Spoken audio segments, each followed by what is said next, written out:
What's with your boy phone of the reaction? Today's we have the game that saved an NFL career by another sports channel. Michelin Council Tribe. Let's get into it.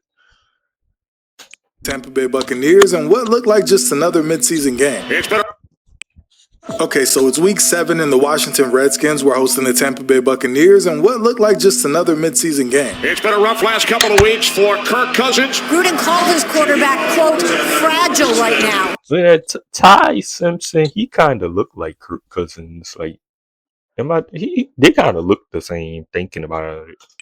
Saying between the media and a city divided, he hopes it doesn't affect him. But this one was Y'all see it? Ty Simpson looked like Kirk Cousins without a beard. a little different because by the end of it, a single moment, just 3 words actually, would completely change how one quarterback was seen forever. You like that? You like that? But to understand why this moment mattered and felt so unexpected, especially coming from Kirk Cousins, we have to go back to 2012. Because that year, Washington thought they found their future. The Washington Redskins select Robert Griffin III, quarterback Baylor. Oh my gosh, man. Robert Griffin III was Washington's savior. Young RG3 in his rookie. Like, dang, how come he couldn't shake back from that ACL injury, bro? Like, oh my gosh, what if they had the surgeries they got now? Cause it's like niggas don't even get affected by ACL injuries no more. Niggas be right back to what they was. Year is having the same kind of impact on games that Brady does and Breeze does. Yeah, I see they talking about some this nigga Mahomes might make it for the Kansas City OTAs. Like, bro, nigga back already. And Peyton does. I mean, we tend to forget how electric and explosive he was, but at the time he was instantly one of the most exciting players in the league. Tough game here, and here is RG3. He's going to run for the first down, and still on his feet. RG3 is going to outrace everybody. Are you buying the hype here, Coach, with RG? I am buying the hype completely. He's a breath of fresh air. He's the leader, and every young football player in the National Football League ought to watch his example on the field and off the field. He won Offensive Rookie of the Year and carried the franchise to a division title. Offensive Rookie of the Year is RG3, Robert Griffin III. Everything about the organization, from the playbook to expectations, was built around him. But funny enough, in 2012, they also selected another quarterback. 7 quarterbacks drafted, not Kirk Cousins. He's still available on Saturday. That surprises me, Coach. Kirk Cousins. I get a call from Mike Shanahan in Washington. He calls me and he says, Kirk, I'm going to take you. I know we drafted a quarterback with the number 2 Yeah, he looked like Ty Simpson a little bit. overall pick, but I'm going to take you as well. And I got off the phone, and you think it's going to be a celebratory. By the way, this nigga is he's the highest. No, I'm pretty sure Matthew Stafford number 1. This nigga the second highest paid quarterback of all time. Kirk Cousins, and he wasn't bad, but Kirk Cousins, like, that's insane. But you don't gotta be an elite quarterback in the NFL, bro. Look at the Sam Darnolds, the Jalen Hurts. Like, this nigga Jalen Hurts still haven't thrown for 4,000 yards yet on the season. At least Sam Darnold did the shit 2 times. Moment of getting drafted in the NFL, and I said, And ain't nothing wrong with that. Jalen Hurts win and Sam Darnold win. They don't make dumb. They don't throw interceptions. They don't make dumb decisions. They make the right decision. They smart quarterbacks and they win. Going to Washington. They don't score all the touchdowns and shit. Mike Shanahan just picked me. Not to compete, but mainly. And they clutch. Jalen Hurts, that nigga outperformed Mahomes in that first Super Bowl, and both of them he outperformed Mahomes. Just insurance. A 4th round pick, especially drafted in the same position as your 1st round pick, it's solely meant to provide depth. And when the player enters the league under those conditions, that role tends to stick. I mean, if we're being realistic, it shapes how coaches, the league, fans see and talk about you. You're just not evaluated the same way. You're the backup. If RG3 is worried in any way about Kirk Cousins, then he is not the player you said he is. He's certainly not the player that I think he is. And I know that this kid can play. Kirk Cousins. The 2014 season comes to mind. Early in the season, RG3 went down with a dislocated ankle, and suddenly, the future of the franchise wasn't on the field anymore. Now Griffin looks like he's hurt. He's hit. And this is what happens when you're on the sideline. You get out of the pocket. And he is wincing in pain. And just like that, Cousins was in. Kirk Cousins starts to get loose. Cousins from the gun's going to throw it in second and 10 end zone touchdown. Darrell Young, the fullback, 20 yards. Washington takes the early lead. And in those moments, he showed some flashes, like he made some quality throws, just enough to make you wonder if there was something there, but never enough to change the narrative. Because every star came with the asterisk, you know? He wasn't the future. He was just... Time go by so fast, bro. This shit literally feel like life now. Feel like a 2K career sim. Like just being to this era, the now that they got Jade and Daniels and they actually good. Well, Jaden got to stay healthy, but they actually got a still like they got a franchise quarterback on their hands is insane. Like I remember this shit. Even though I was young as hell, I remember all this. Like just a placeholder until the future was healthy enough to come back. Life did as a blur. No cap. Right now, we're going to prepare with Kirk Cousins as our starter, and Robert's going to rehab, and then all decisions after that will come after that. And when that's your role, even your best moments kind of feel temporary, like they don't fully count. RG3 down with the fractured ankle here. Is Kirk Cousins the better quarterback for that system in Washington?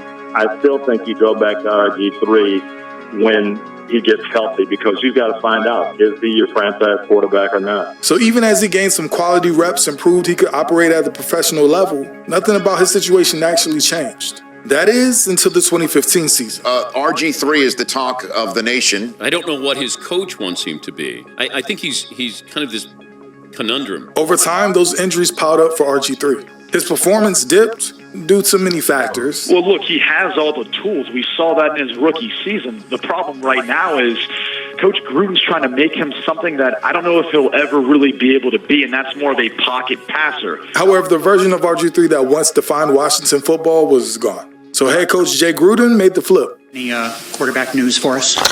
Yes, we do have news.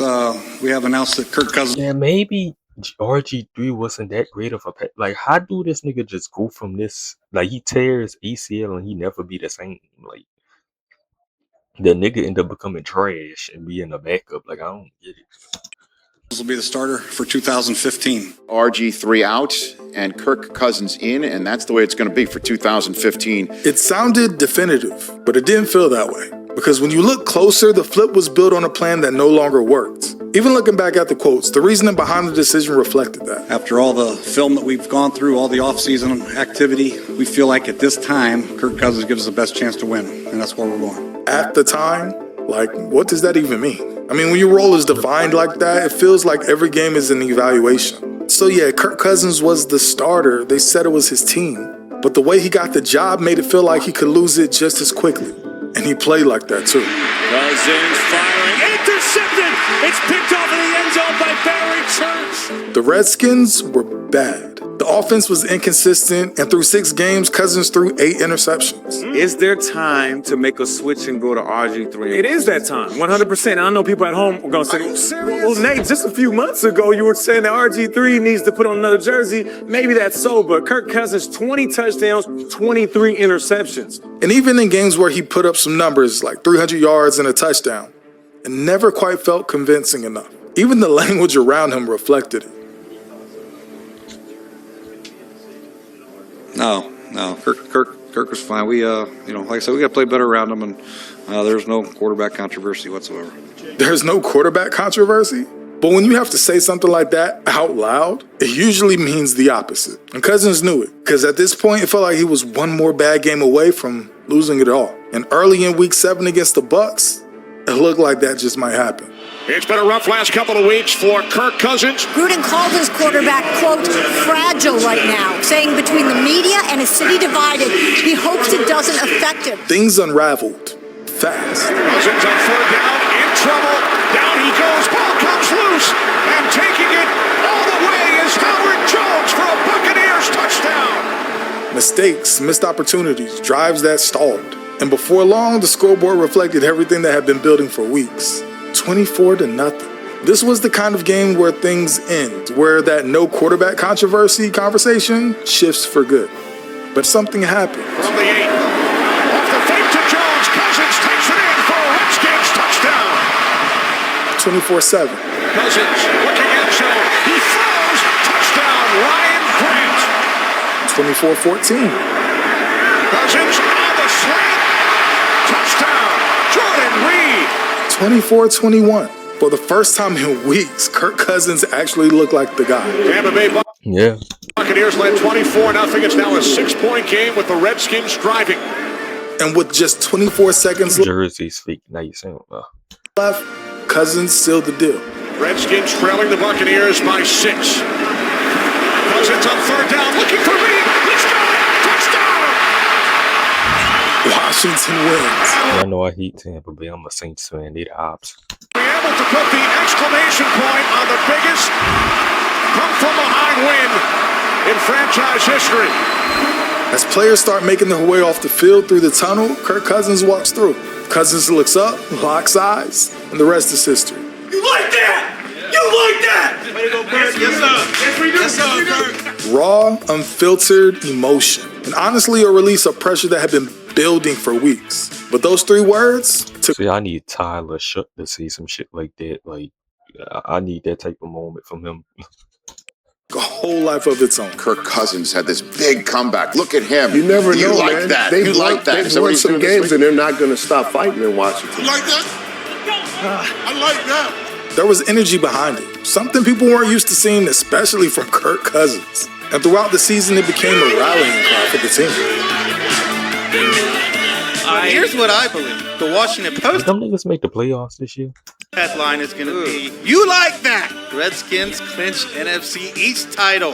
You like it? I like it. The Redskins started winning. 1 game turned into 2, then 3, then 4. Firing right, firing ends of Jackson! Touchdown! Redemption! You like that?